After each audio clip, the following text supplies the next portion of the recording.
G'day guys, Ivan here from Peak Offroad here in Sydney, Australia, and today we've got the pleasure of showing you the FJ Cruiser 2015 model from 4X Adventures on how we actually fitted, or what was needed to fit, the Gen 3 tent and the shadow awning to an FJ Cruiser. This is a lovely car, so let's get into it. Okay, we're at the front of the FJ Cruiser now. As you can see, the front aspect of the car and how the Gen 3 ties in to the front of the car, considering how small the turret of the car is, comparatively speaking to the Gen 3 tent. This is mounted on a Rhino rack backbone system, which is pretty much worldwide. And on top of the Rhino rack backbone is also the Rhino rack Unistrut heavy duty bars. I'll go a little bit more information about the bars and the backbone, but this will give you a good idea of what it can look like on the front of your truck. Well, now we're at the back of the car here, you can clearly see the Rhino rack backbone system. The backbone system one piece and is bolted on to the existing mounting points for load bars, which are on the FJ Cruiser. Because the FJ Cruiser is curved, this will give you a straight mounting platform to mount your load bars on. I'll quickly show you now the load bars, or the options, so you can use the Alu-Cab load bar, very heavy duty 3 kilo bar, the Rhino rack, and the front runner rack Rhino load bars. Okay, we're down back of the car again, having a look at the load bars that have been fitted to the 4X Adventures car, the FJ. What he's got is the standard heavy duty Rhino rack load bar Unistrut.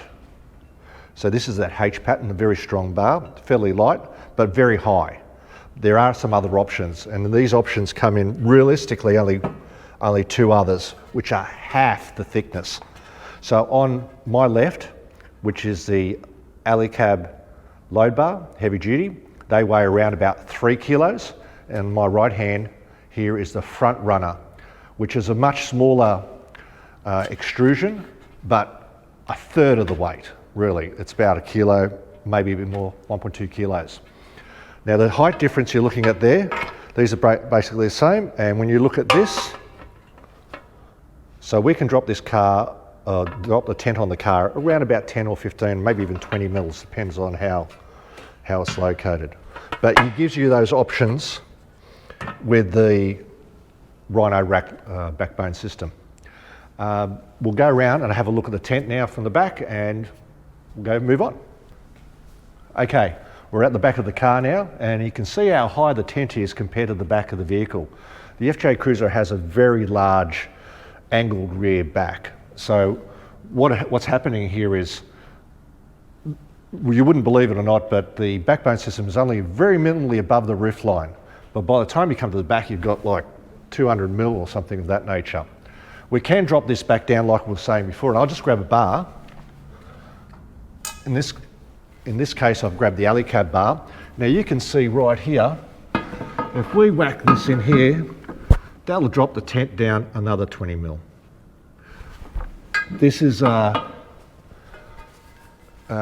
quite a lot, but at this stage when we put this on the vehicle here, because this is a fairly early model tent, these were the only things really readily available before we actually got these.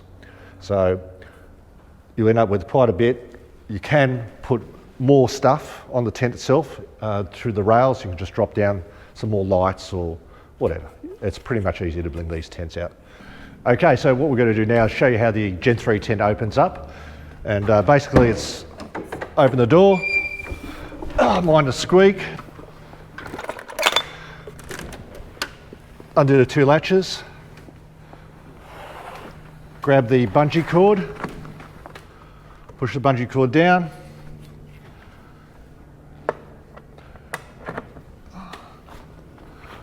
the first spring pole, the second spring pole. I need my other glasses. And the tent is set up. So the tent is done. Pretty straightforward, simple operation. All the bedding's already inside.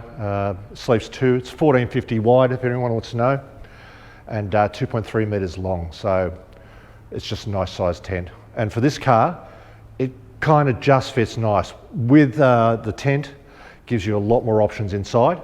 You don't have to have the bedding inside, the pillows inside.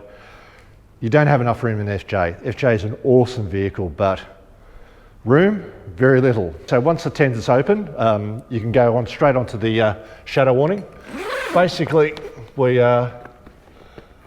undo the zipper, pull up the cover. There's 3 Velcro straps.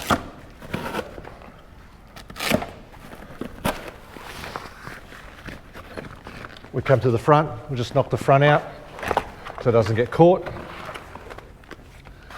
Grab the little bar, we bring it around. Another fairly easy process.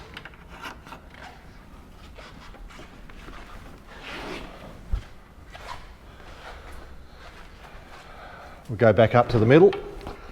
The little rising pole so it gives a bit of a gradient so the water can run off a little bit easier. And you're done, you're set up. It's all done in less than a minute. The shadow awning weighs about 24 kilos. It is 2.6 metres long.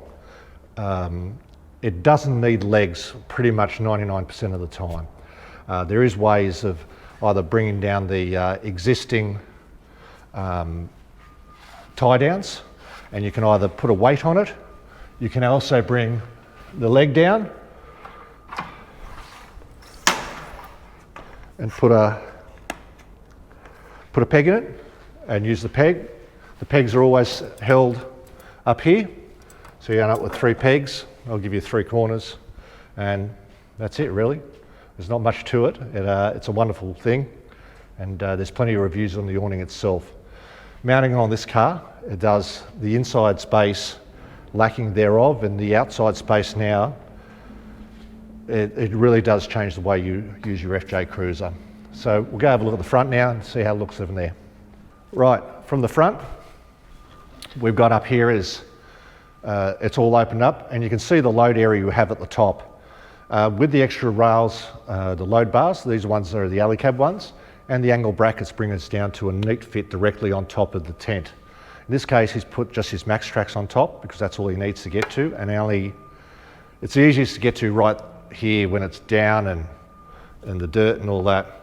Just a place to put them. On there, he's got a SunPower solar panel, and this is the allocated area. So even if you've got a long kayak, it doesn't affect the solar panel, as in it won't touch it. The shading is always an issue, but if you've got a kayak, not so bad. Again, the light bar underneath, it's just filled the void and gives that little bit of extra light. Again, a great little setup that he's got in here. Okay, so now down to the left-hand side of the car, and when you get an Alu-Cab tent, the beauty about it is the tent becomes your mounting platform. So everything mounts your tent. Load bars, shovels, lights, and in this case on the left-hand side he's got an ensuite. Now there are many different versions of ensuites available now on the market. You have your Bundu Tech, Alu-Cab, Quick Pitch, list goes on. There's all sorts. So in this case, for a bit of privacy, especially if you've got girls or use it for a lavatory or a shower when you're out on the road. Basically, you just undo the zipper, you open it up, and you have a privacy room. So this can, like I said, be used for shower, toilet, just change your clothes, or if you're at the beach, get out of your wetsuit, go back into, just normal everyday clothes. Another great option is because the availability of the space with the gas struts internally mounted, not externally mounted on the tent. It's not all the options you can get with all the tents. The Alu-Cab one is probably the best for it.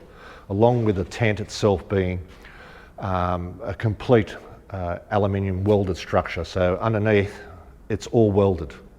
There's no little rivets holding anything together. So it's a very strong frame on the Alu-Cab tent. Also internally on the tent, you can nearly stand up in it. It opens up a long way, and it's also got double canvas with insulation and pockets up the top. We'll give you a view of that in a second. All right, now you can see the inside of the tent, and I'll use my finger as a pointer. The white stuff here is the insulation, so that's quite thick. That runs, I think, around about 30 mil. And you have 6 pockets where you can put some gear up the top. Now, where the black rivets are, or the little felt things that hide the rivets, is the bars. So you have 1 bar there and 1 bar up the top. Now off those bars you can drill straight into there and mount either more pockets, fans, extra lights, whatever you need. Now The fly screen opens up from the top to the bottom. It's midget proof, so in Australia that's very important. And the screen itself opens from the bottom, which gives you privacy, so you can have it half open and get changed or whatever else. A very nicely built tent. Everything works extremely well. Right guys, I'm 6'3". I can on my knees and only just touch the top of the tent. There's plenty of room for two in here. It does look small on the car, but believe you me, two people fit in here, no problems at all. In and out, you can get out either to this side with the awning open, or through the back if there's two of you. With your head down this end, there's no reverse, there's no chucking U's or anything of that nature. You just reverse out and down the stairs. We'll have a look at the stairs now and how they fit. So this is the standard Alu-Cab Gen-3 ladder. You see nice big rungs and easy mounted. Just open the fly screen and off you go inside.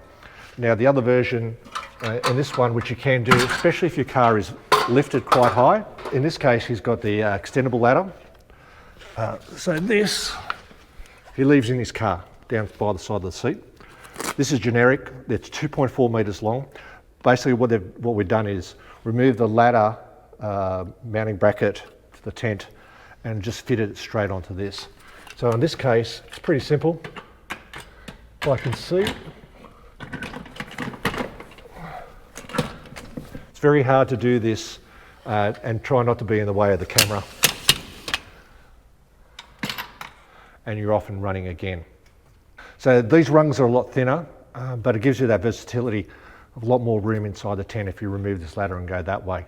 Downside is the rungs are much thinner, and when you've got just bare feet, they're a little bit harsh on your feet.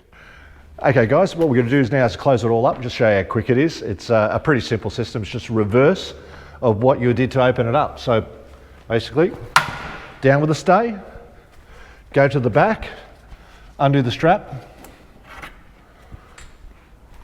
walk the awning around.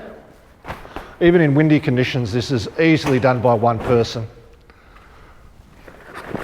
Pull the cover over, find your 3 Velcros, roll up your awning. So we just roll it up pretty easy. Always recommend to leave this outside so it doesn't rub in on any of the material. We do the strap up. Now you don't pull very hard, right? You just bring it along just enough to do what it needs to, and then you go back around and re-tighten up the straps. So just basically holding it up there. Don't try and reef like Hercules and break the straps. So when we come up, we just undo it again and just push it up and it is done. See, no effort. Again, last one, no effort, finished. Put this up the top. That'll do.